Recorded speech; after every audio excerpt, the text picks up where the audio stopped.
Bună ziua, frumoși mei pești! Bine ați venit, dragii mei! Astăzi facem etalarea pentru luna decembrie, etalare generală. Am structurat toate etalările pe care le făceam până acum, așa, separate, într-una singură. De acum înainte vom face doar două etalări pe lună.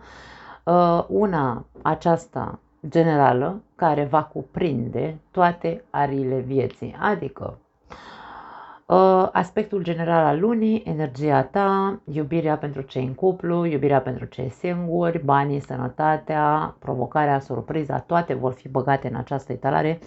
O vom face mai scurtă, vom scoate o singură carte pentru fiecare arie, o vom clarifica și cam așa vom funcționa de acum înainte. Pentru că am de gând să fac mult mai multe și cum am extins atât de mult în etalări atât de diferite și știu și o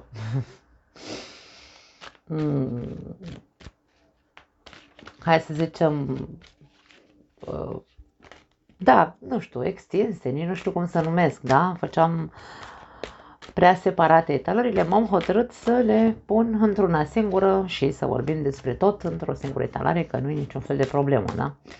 Bun, ce să zic, avem oracole aici, vom cere sfaturi, la sfârșitul etalării vom scoate un alt mesaj în plus sau un sfat, de ce nu?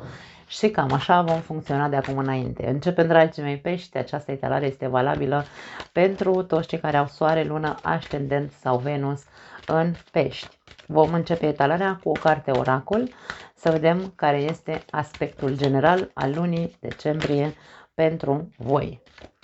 Vom încerca să lăsăm cărțile să iasă singure, să sperăm că vor să iasă și să avem un pic de răbdare.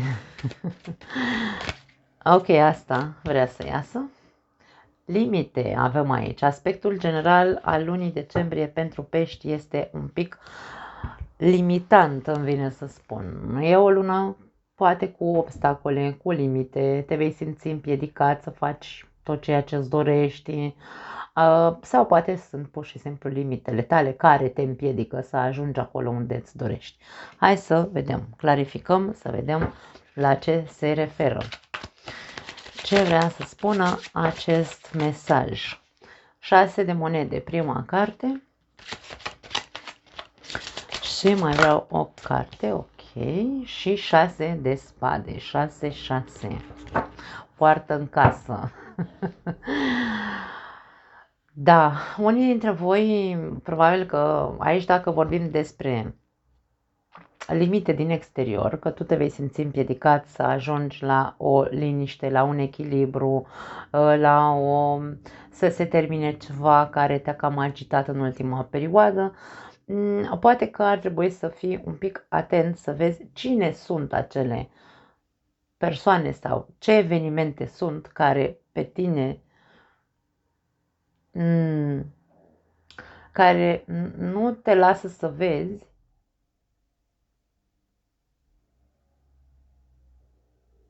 că te țin pe loc, îmi vine să zic. Poate fi pentru unii dintre voi, pot fi persoane care vă zice nu faci așa, că nu faci bine sau nu știu, hai să lăsăm camera un pic mai jos pentru că vreau să-mi vedeți mâinile când amestec cărțile ca să nu existe dubii. Poate sunt persoane din exterior care tu nu-ți dai seama, nu le intuiești că de fapt îți pun bețe în roate. Și aici este vorba despre dreptate. Tu trebuie să cântărești bine evenimentele, persoanele care simți că te țin pe loc și nu te lasă să ajungi acolo la acea liniște pe care o cauți. Nu te lasă să finalizezi un proces aici. Ceva, cineva. Dacă tu ești cel care te împiedici singur, fără să-ți dai seama, și aici este moment de a observa dacă ești corect cu tine. Tu crezi că îți faci bine, rămânând în continuare, împiedicându-te,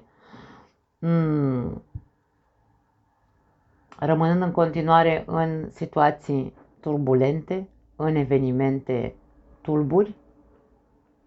Aici întrebarea e pentru tine.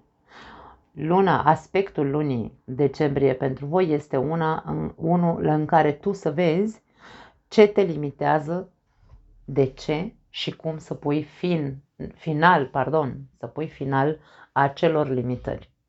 Într-un fel sau altul să îți faci dreptate și să fii corect dacă limitările sunt ale tale. Vrei sau nu vrei să ajungi să trăiești liniștit? Întreabă-te. Aici despre asta este vorba.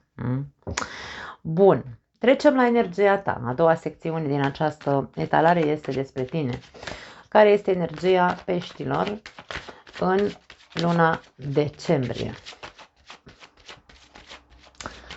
Energia ta în luna decembrie.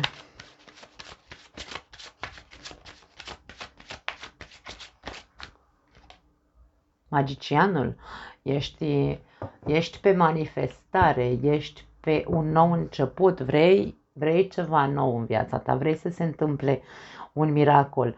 Ideea este că nu putem să pretindem să se întâmple miracole în viața noastră dacă noi nu credem în noi înșine. Aici este vorba despre energia ta este una foarte favorabilă, într-atât încât tu să conștientizezi că ai toți așii în mânecă să poți să faci magie în viața ta.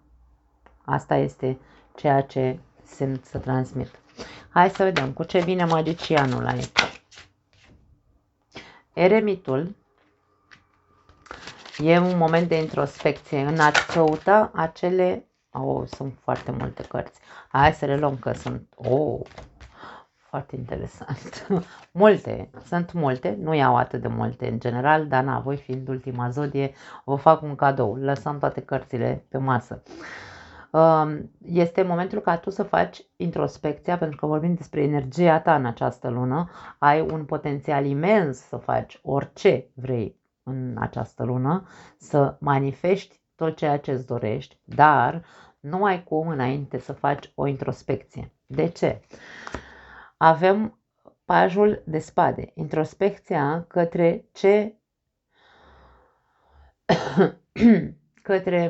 de ce ești în poziție de defensă doar și nu și de acțiune, da? Nu mai fi atât de bănuitor, nu mai fi atât de suspicios, pentru că pajul de spade, de aia se spune că e micul detectiv, pentru că este suspicios. Tot timpul crede că cineva vrea să îi facă șahmat. Da? Următoarea energie, diavolul. De aia am luat cărțile, pentru că sunt foarte coerente într-un fel sau altul.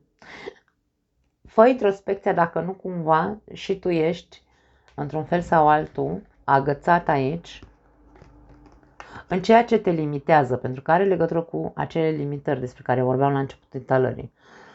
Dacă și tu ești aici foarte, hai să spunem așa, introspecția trebuie să o faci la tine, pentru că și tu ai probleme aici în legătură cu poziția de defensă pe care o ai, pentru că tu nu vrei să pierzi ceea ce consideri că îți aparține, că posezi. Diavolul înseamnă posesivitate, înseamnă dominare, înseamnă nevoia de control, înseamnă gelozie și așa mai departe. Înseamnă vicii, înseamnă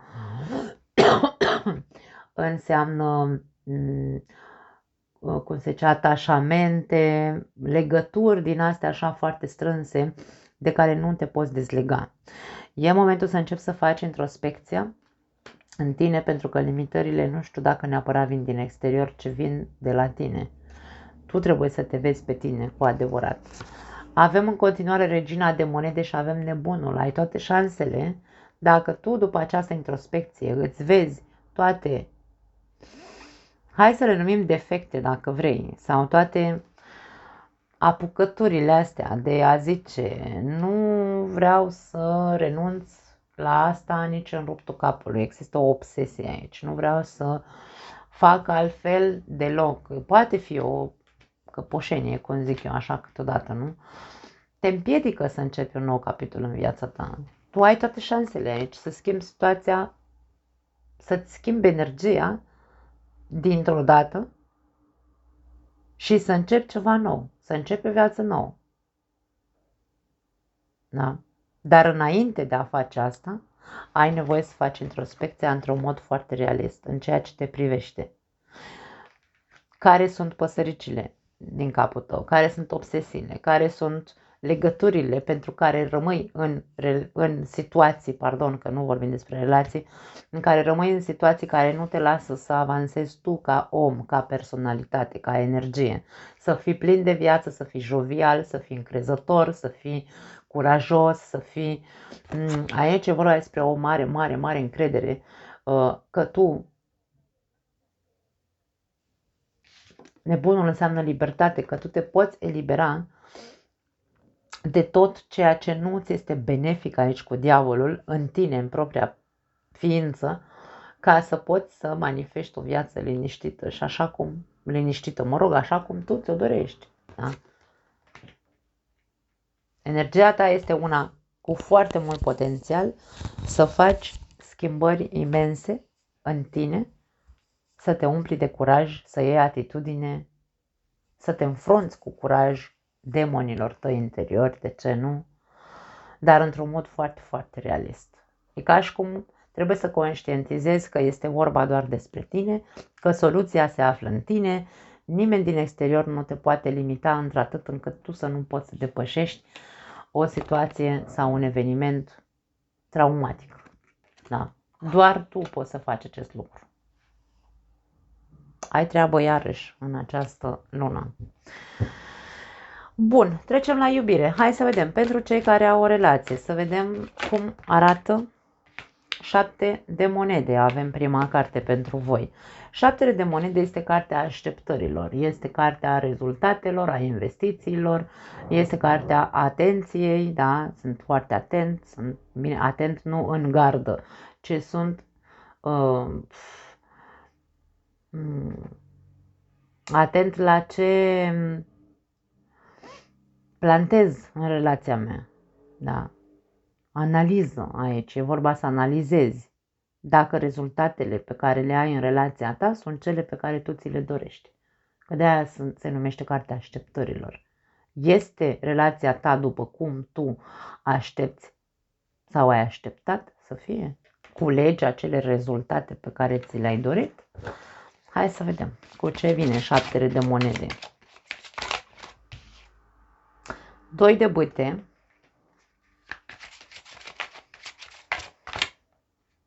Ok, o luăm pe asta, că văd că tot stă așa înfiptă. Și 10 de spade, da? O carte relevantă. Unii dintre voi nu sunteți, dragii mei, mulțumiți de rezultate, indiferent cât ar fi ele de doritoare aici, să se schimbe ceva. Se va schimba ceva, dar se va schimba ceva în momentul în care tu vei lua atitudine și din nou aici vorbim despre a dori cu adevărat să se producă o vindecare, a dori cu adevărat să se termine un calvar, a dori cu adevărat să se termine o relație. Depinde, pentru fiecare dintre voi poate fi diferit. Dacă tu aici suferi, rezultatele pe care tu le aștepți sunt altele, sunt mult mai mărețe. 2 de bâte înseamnă am, hai să zicem, tot ce îmi doresc, dar eu vreau mult mai mult în relația asta. Și pare că nu se dă acel mult mai mult. Nu se întâmplă acel mult mai mult și din cauza asta suferi. Și atunci, în momentul în care tu ești în suferință și te întrebi ce fac, că nu reușesc să ies din impasul ăsta în relația mea, nu reușesc să rezolv anumite lucruri, aici ce fac? Îmi pun ambiția. Îmi pun ambiția, mă ridic de la pământ, nu mai stau aici ca o victimă, iau atitudine, da? Și încep să ce? Să analizez la sânge care sunt acele mari probleme dintre noi. Aici e nevoie de amândoi. Totdeauna într-o relație suntem doi, nu avem cum să rezolvăm unul singur. Da. Nu aș spune că este vorba de a rupe relația, nu. Aici e vorba de, dom'le, dacă suferim sau dacă eu sufăr, eu trebuie să-mi pun ambiția aici și să zic, ok, nu mai pun piciorul în prag, eu așa nu mai pot, am nevoie de altceva, vreau altceva, vreau să trăiesc altceva din punct de vedere al relației, nu mai pot așa în suferință la pământ.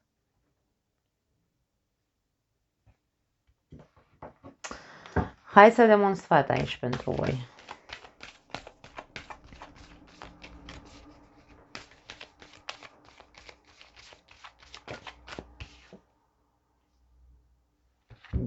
wow.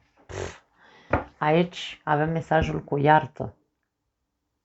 Ne vorbește despre o persoană tristă. Aici avem o persoană care stă într-o cadă, nu pare avea apă în ea, dar cada simbolizează apa, da? Când vrem să ne relaxăm, ce facem? Ne ducem, ne umplem cada cu apă și stăm și ne relaxăm. Și e plină cu trandafiri aici. Și are trandafiri pe jos. E apatică, așa persoana asta, e tristă, e visătoare, se gândește așa cu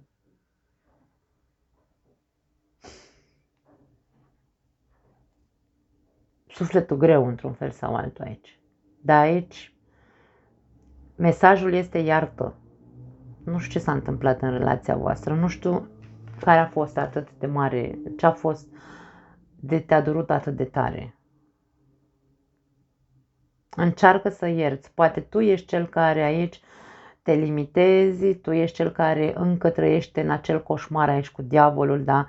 În care ești bănuitor tot timpul, suspicios, îți cauți partenerul pe peste tot, încă nu te-ai făcut bine într-un fel sau altul. Ai tot potențialul să te faci bine dacă te uiți la tine, te uiți înăuntru tău. De ce nu poți să ierți? Întreabă-te. Aici ceva se întâmplă între unii dintre voi. Ca tu și relația ta să se vindece și să treacă mai departe aici, cineva trebuie să ierte ceva. O trădare poate fi. Știu că nu este ușor. Alegerea, într-un fel sau altul, este a ta. Tu știi ce ai trăit în relația asta, pentru că Doiul de Bâte ne arată o persoană care vine din trecut, a avut o traiectorie împreună cu această persoană, ai ajuns în momentul ăsta al vieții tale în prezent și zici ok, și acum ce mai facem? S-a întâmplat ce s-a întâmplat, dar de acum înainte ce facem? Ce investim? Pentru că dacă investim doar, ne plângem aici și stăm ca fiind victima din această relație, nu este o relație sănătoasă, zic. Aici ori se iartă, ori se termină relația, pentru că nu ai cum. Cale de mijloc nu există între una și alta. Pentru că dacă rămâi în relație, vei trăi în continuare îndurerat dacă nu ierți și nu se investește în continuare, bineînțeles, aici vorbim despre asta. Da. Da. Deci, iartă, dragul meu pește sau partener al peștilor, iertați ca să puteți să treceți și să vă ambiționați să vă vindecați. Dacă mai vreți să rămâneți în relație, nu are sens să mai stați așa, pe post de victimă. Hai să vedem pentru cei singuri. Iubirea în luna decembrie pentru peștii singuri. Uite că avem două cărți pentru voi. Avem Mama Răniților, care se repetă, că am avut aici la energia ta. Avem Forța și Regina de Monede. Mie vine să spun să nu mai țineți, dragii mei, pe a voastră să fiți așa... Îmi vine să spun, nu mai fiți atât de generoși, nu mai fiți atât de... Dar generos nu în sensul de bani sau altceva, nu.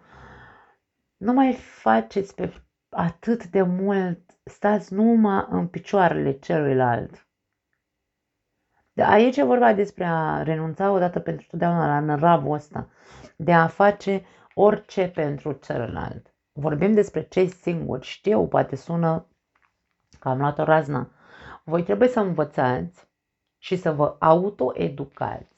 Aici e vorba de autoeducare. Să vă țineți în frâu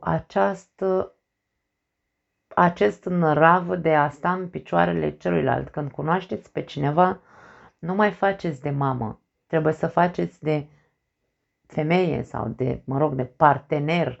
Nu mai faceți de mamă, nu mai stați să mai toată ziua nu știți ce să-i gătiți, toată ziua nu știți ce să-i, cum să fie curat în casă tot timpul. Habar n-am, tot felul de lucruri face Regina de Monede pentru celălalt și pe ea, de ea nu are grijă. Aici vreau despre, ok, centrează-te, autoeducă-te, pentru că nu e benefic să intri în relație din nou cu altcineva pentru care să faci tot, el să nu facă nimic sau ea să nu facă nimic. Nu e despre asta o relație de cuplu. Rege de monede. Apare o persoană în viața ta, o persoană pe care, și rege de cupe, wow! Apare în viața ta o persoană sau două.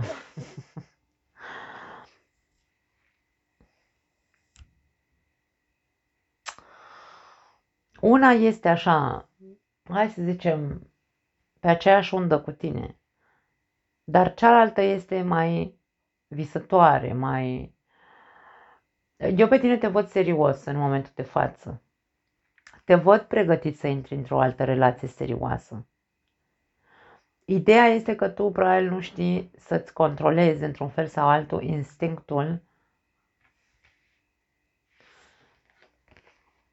instinctul de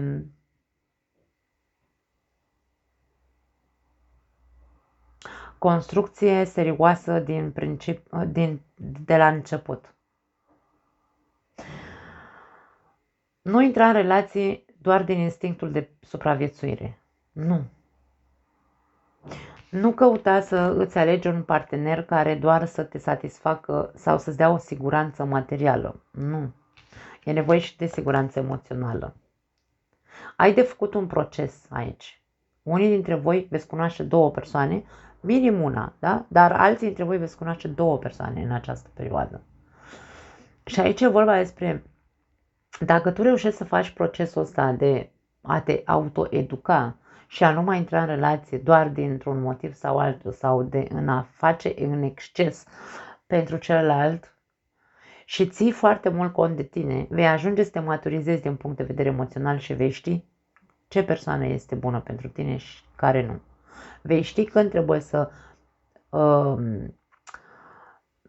pui piciorul în prag, vei ști când să deschizi gura, să spui anumite lucruri, nu vei mai fi doar mama răniților, despre asta e vorba, da?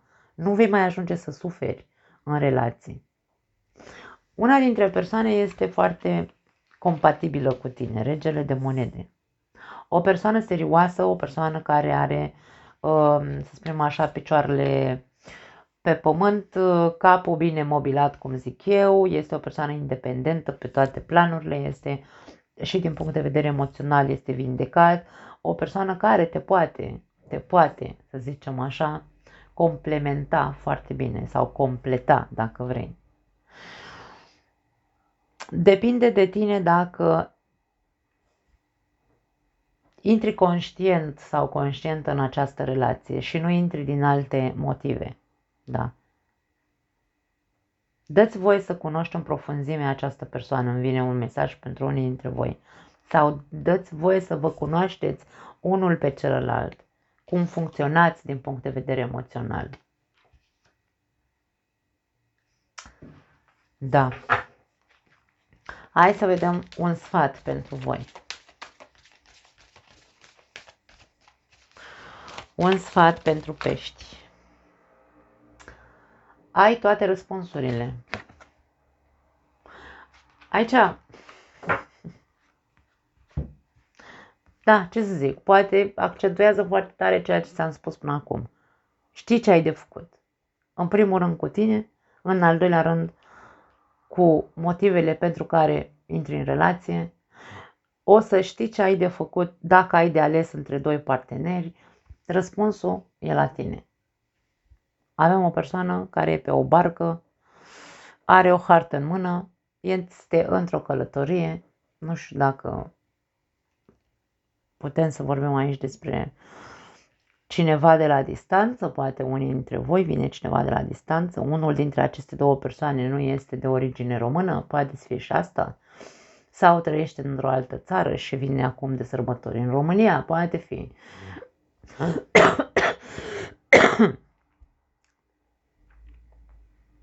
Ai toate răspunsurile, nu pot să zic altceva. Vei ști ce ai de făcut.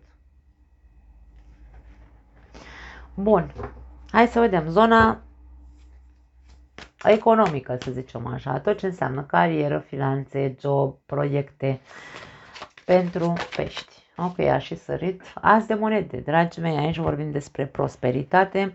Pentru unii dintre voi despre un nou proiect, un nou job, ceva nou aici, cumpărarea sau achiziționarea unei case, unui teren. Vorbim despre așa ceva. Moșteniri pot fi pentru alții dintre voi. În sfârșit se termină nu știu dacă se zice tranzacție, nu cred. Mă rog, se rezolvă cu o problemă de moștenire a unei case, poate fi. O moștenire de familie. Vedem satisfacție, vedem fericire din punct de vedere, wow, foarte multă mândrie. Din punct de vedere financiar te văd foarte bine în această lună. Câștiguri poate neașteptate pentru alții dintre voi, dar care le meritați. Poate fi o promovare din punct de vedere al carierei sau al jobului, sau cel puțin o recunoaștere. Ți se vor recunoaște meritele. Vei primi o premiă, dacă nu e vorba despre o promovare, da? Știu că în România, înainte, cel puțin, acum 20 de ani când eram în România, se dădeau premii de Paști, de Crăciun. Poate vorbim doar despre asta. Dar pentru unii dintre voi vorbim de un nou început din punct de vedere financiar, un nou proiect sau o nouă scară, să zicem, socială. Crești, e o creștere financiară pentru mulți dintre voi. Frumos, îmi place. Bun, trecem la sănătate. Ok, nu au căzut foarte multe, să vedem cum se arată zona sănătății pentru pești în luna decembrie. Ok, asta vrea să sară. S-a agățat, nu vrea să iasă. 10 de bâte. Aveți grijă la stres. E prea mult stres aici. Stresul vă pune la pământ într-un fel sau altul. Avem justiția și regina de cupe. Da, aici e vorba despre calmare. Este ca și cum, domne, tu trebuie să fii corect față de tine. Tu trebuie să vezi de ce te încarci din punct de vedere emoțional sau ce te încarcă, cu ce te consumi din punct de vedere emoțional. Doar tu poți să iei atitudine. Justiția vine să ne deschidă ochii și să ne arate realitatea așa cum este ea. Dacă tu ești o persoană anxioasă, aoleu, cu sufletul în gât toată ziua sau cu sufletul la gură, nici nu știu cum se zice, stai toată ziua cu sufletul la gură, că nu știu, că aia așa, că aia altă așa, că am foarte mult de muncă și nu pot sau am o grămadă de lucruri de făcut, nu neapărat la muncă, am o grămadă de lucruri de făcut și nu reușesc niciodată să stau și așa liniștit să mă așez cu fondul pe canapea. Nu știu, dar tot timpul ești așa anxios, multă anxietate aici, da? Te stresezi degeaba. Justiția vine să spună în evidență stările tale emoționale care îți influențează sănătatea, poate aici pentru unii dintre voi foarte multe dureri de spate pentru că vă cocârjați și faceți 15 lucruri în 10 minute. Deci nu este vorba despre lasă-o mai moale. Lasă-o mai moale și din punct de vedere al stresului emoțional și nu te mai încărca cu prostiile altora, poate să fie, da. Deci aici doar tu poți să faci curat și să rupi de la rădăcină cumva cu toate obiceiurile astea proaste de a trăi în tensiune și de a face mai mult decât trebuie să faci. Nici din punct de vedere emoțional pentru alții, nici din punct de vedere al lucrurilor care zilnice, care trebuie făcute, pentru că ajungi tu, uite așa, dureri de cap, tensiune foarte mare, dureri de coloană, picioarele probabil că le ai, uite așa, umflate. Deci toate lucrurile astea trebuie observate. Justiția nu a ieșit aici la mijloc ca să ne spună altceva, decât să-ți reveleze marele adevăr al năravului pe care îl ai, să te încarci sau supra-încarci cu lucruri care nu ți aparțin. Mai ales tragediile altora. Atenție, pentru că avem regina de cupe care e foarte empatică și e foarte sensibilă. Dacă tu stai și asculți în gura tuturor cât de rău le merge lor, vai de mine, nu știu, pe tine te afectează, pentru că tu te încarcă lumea aia de energiile lor și tu trebuie să faci aici o purificare. E ca și cum justiția vine și spune scapă de toate prostiile altora că nu s-a tale. De ce ți încarci tu sufletul? Te uiți la știri, aoleu, tragedie, aoleu, sufletul la gât. Nu, domne, justiția vine și spune gata. Dacă tu vrei să fii bine din punct de vedere al sănătății, scapă de năravul ăsta pe care îl ai de a te lăsa influențat și inconștient te afectează pe tine din punct de vedere al sănătății, spui tu sănătatea în pericol încărcându-te cu ce se întâmplă prin lume. Da. Cam asta e. Da, poate sună rece și o să ziceți, păi tu n-ai văzut ce s-a întâmplat în Spania. Dragii mei, ce s-a întâmplat în Spania a fost o mare tragedie, într-adevăr, dar nu are de ce să ne afecteze pe noi. Da, și eu m-am uitat la știri și am plâns de n-am mai putut, pentru că nu venea să cred că văd așa ceva. Dar asta nu înseamnă că trebuie să iau cu mine, în mine, tot ceea ce am văzut, ca să mă pun în pericol. Nu e vorba de egoism, e vorba de a fi realist, adică despre ce vorbim, din punctul meu de vedere. Cam asta este ceea ce văd aici că se întâmplă pentru unii dintre voi, da? Este foarte ok să fii empatic, dar nu e foarte ok să fii empatic, atât de empatic, încât tu să-ți pui sănătatea în pericol, pentru că nu ești conștient că absorbi mult prea mult decât ar trebui. Nu pot să zic altceva. Bun, secțiunea provocare nu se va mai numi provocarea lunii decembrie, ci avem o întrebare. La ce ar trebui să fii atent în luna decembrie? La ce ar trebui să fie atent peștele în luna decembrie? 6 de cupe pentru unii dintre voi la copii. Fiți atenți la copiii voștri, încercați să rămâneți cât mai apropiați. De ce nu ar trebui să aveți momente mai multe petrecute cu copiii voștri, dacă vorbim despre copii? Dar de ce nu? Și dacă aveți copii adulți, care e problema? Da? E foarte important să fim apropiați de copiii noștri.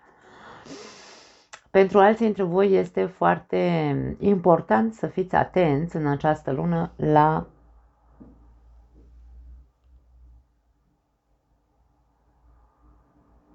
hai să numim stări nostalgice, dacă vreți, din trecutul vostru, amintiri din copilărie, amintiri din trecutul vostru. Poate n-ar strica să fiți atenți un pic, sau mă rog, hai să nu ziceți să fiți atenți, ci să depănați un pic trecutul. Să mai căutați printre amintiri, să vedeți, dar încercați să aduceți în vizor doar amintirile plăcute, nu alea tragice. Da? Hai să vedem cu ce vine acest 6 de cupe. Wow, măi, oameni buni. Am vorbit despre trecut și au sărit jumătate de cărți aici. 5 de spade. Da, exact ce spuneam. Nu e momentul să răscolești trecutul pentru a îți aduce aminte doar de tragedie. Și cavaler de bâte.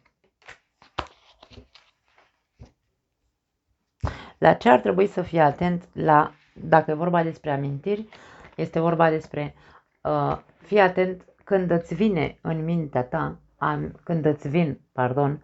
amintiri când ai fost acuzat, când ai fost umilit, când ai fost criticat într-un fel așa, nu știu, când ai avut parte de certuri, scandaluri, aiurite. Încearcă să nu fie focusul tău doar acolo, da? Fii foarte atent. Când îți vine o stare de asta de oftat așa și de, aoleu, ce viață am avut. Nu e despre asta, în luna decembrie. Dacă vorbim despre copii, vorbim despre fii mai atent la comportamentul pe care îl are un copil de-al tău față de tine sau pe care tu l-ai față de copilul tău. Aici ne cere conexiune și apropiere sufletească de copiii noștri. Nu ne cere război, nu ne cere... În cazul în care avem un copil violent care ne pune la pământ și ne face albie de porci, aici este vorba despre atitudinea ta. Tu trebuie să știi să te aperi, nu te lăsa doborât. Uite, aici Acea persoană cu sabia în mână îl acuză pe celălalt de foarte multe lucruri și nu e despre a-i permite. Aici e vorba despre ia atitudine și taie macarona copilului dacă nu participă. Pentru că dacă tu vrei să te apropii sufletește de copilul tău, dar uite domne, n-ai cu cine, că, dragii mei, și cu unii copii o iau razna, cu alte anturaje, cu alte chestii și ajung la un moment dat să-și acuze părinții de foarte multe ori pe nedrept. Aici e vorba despre asta. Dacă tu ești acuzat pe nedrept de copilul tău sau copiii tăi și nu iei atitudine, ai o mare problemă. Ți se spune să fii foarte atent la nucleul ăsta, dacă este sau nu, este constructiv sau este destructiv. Tu nu poți să stai să fii umilit de propriul tău copil. Trebuie să pui piciorul în prag. Cam asta simt să spun aici. Sau, atenție, să nu fii tu cel care ești atât de... Da, dacă tu ești cel care toată ziua îți critici copilul, niciodată nu face nimic bine, habar n-am ce alte chestii spui, violență poate fi cu cinciul de spade, de ce nu, și cu cavalerul ăsta de bâte aici, violență verbală foarte multă, înjurături, nu știu, umilirii de genul îl faci prost sau în toate felurile astea urâte. Dragii mei, fii foarte atent când îți iese nervul, ține-te în frâu, pentru că copilul trebuie să-l ții aproape de sufletul tău. Nu l-ai făcut ca să-l calci în picioare. Da? Și asta poate fi pentru alții dintre voi. Da.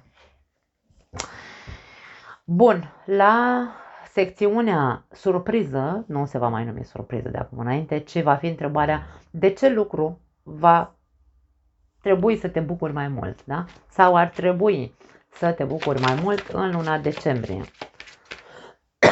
De ce lucru ar trebui să se bucure peștele mai mult în luna decembrie? Uite, avem două lucruri aici, sau două cărți.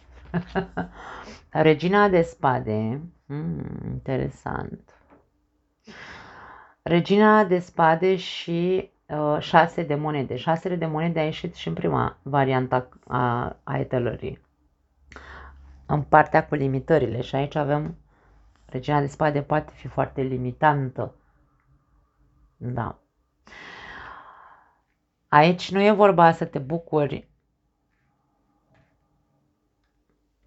că cineva nu participă la echilibrare. Aici e vorba să te bucuri de claritatea minții tale, de dorințele pe care le ai și de treburile pe care trebuie să le rezolvi. Din punct de vedere mental trebuie să fii foarte lucid. Pentru că tu ai de echilibrat ceva în viața ta. Faptul că poate tu ești cel care te limitezi sau, mă rog, te limitează cineva din exterior să ajungi la o liniște sufletească, aici este vorba despre a lua atitudine din nou pentru a rezolva ceea ce nu este ok în viața ta. E ca și cum ia-ți justiția în propria mână, dacă vrei, în propriile mâini. Ia-ți dreptatea, trebuie să-ți faci dreptate. Bucură-te că poți să vezi, bucură-te că poți să ai claritate mentală, ca să poți să știi ce ai nevoie să tai, ce ai nevoie să echilibrezi, ce ai nevoie să rezolvi în viața ta. Hai să vedem. Sau bucură-te că se face vizibil ceva în viața ta, poate să fie aici. Atât de multă critică sau atât de multe limitări din partea unei persoane sau critici, e ca și cum, Doamne, bucură-te pește odată că vezi că nu-i mai tace gura ăsteia sau ăstuia. Bucură-te. Ia-o așa cum e realitatea. E corect pentru tine sau nu să mai stai sub această presiune? Tu trebuie să iei atitudine, da? E ca și cum bucură-te că în sfârșit se face vizibil ceva ce tu trebuie să, asupra căreia tu trebuie să iei atitudine. Regina de spade se repetă, deci aici e foarte important. Aici e vorba despre ca și cum dă-ți voie odată pentru totdeauna să fii și tu rece, să tratezi și tu lucrurile la rece și să lupți și tu să-ți faci dreptate. Măi, e belea la voi în ce hal sar cărțile, toate 7 odată și au mai sărit încă 2. 8 de monede și 7 de cupe. Deci aici vorbim despre nu te îmbăta cu apă rece, pentru că ți se va revela cu foarte mare claritate ce ai de făcut în această lună pentru a echilibra lucrurile, pentru a soluționa probleme, da? Pentru a, hai să zicem așa, a analiza cât de în minciună poate sau în păcăleală, în iluzie am trăit până acum. E momentul să începi să te bucuri că ai curaj să acționezi. Poate fi și asta. Da. Sau bucură-te că ți se revelează cu adevărat adevărul odată pentru totdeauna, ca să știi ce ai de făcut.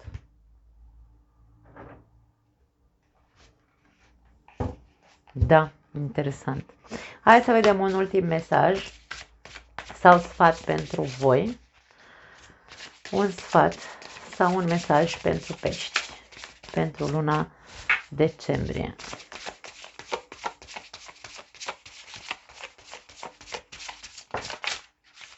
Bun. Îl avem aici. Avem 2. La voi a ieșit. Mamă, câte cărți au ieșit. Avem împăratul și 10 de cupe. Acest set de oracol conține atât arcanele, toate arcanele, și minore și majore, dar conține și mesaje. Aici sunt mesajele, sunt în limba engleză. Eu n-am mai vorbit engleză de 20 de ani și nu am vrut să mă bâlbâi și am preferat să mi le traduc și să mi le scriu aici. Așadar, primul mesaj pe care l-am văzut, sau sfat, să zicem așa, vine din partea împăratului. Și aici spune așa: să fii o autoritate în propria viață implică multă responsabilitate. Ți se cere responsabilitate. Tu nu poți să ceri sau să pui piciorul în prag dacă nu ești autoritar, dacă nu ești stăpân pe tine, dacă nu ești matur. Da. Trebuie să te implici în viața ta și să te responsabilizezi de deciziile pe care trebuie să le iei. Împăratul nu se mișcă din loc. Împăratul, când zice că așa face, nu își schimbă părerea. Următorul mesaj sau sfat pentru voi vine de la 10 de cupe, care zice așa: ok, dar uneori chiar sunt curcubeie și zâmbete. Dacă tu ai trăit o perioadă stresantă, urâtă, da, limitativă sau limitantă, aici se spune ok. Dar după chin întotdeauna iese soarele. Mereu avem curcubeu și avem un motiv. Avem un curcubeu pe cer după ce plouă și mereu avem un motiv de a zâmbi, de a ne bucura de această viață. Ăsta este mesajul. Dar înainte să conștientizăm că după fiecare problemă trebuie să vină și un lucru bun, aici e momentul să ne maturizăm și să punem piciorul în prag în viața noastră cu ceea ce se întâmplă. Pentru fiecare dintre voi e diferit, bineînțeles. Ceea ce ne limitează să nu putem să ajungem să ducem la bun sfârșit un proces în care să ajungem să ne liniștim. Da? Cam asta e ceea ce vedem. O lună importantă, aș spune, pentru mulți dintre voi. Aveți o problemă serioasă la nivel personal de rezolvat cu voi, cu diavolul acolo și cu pajul de spade.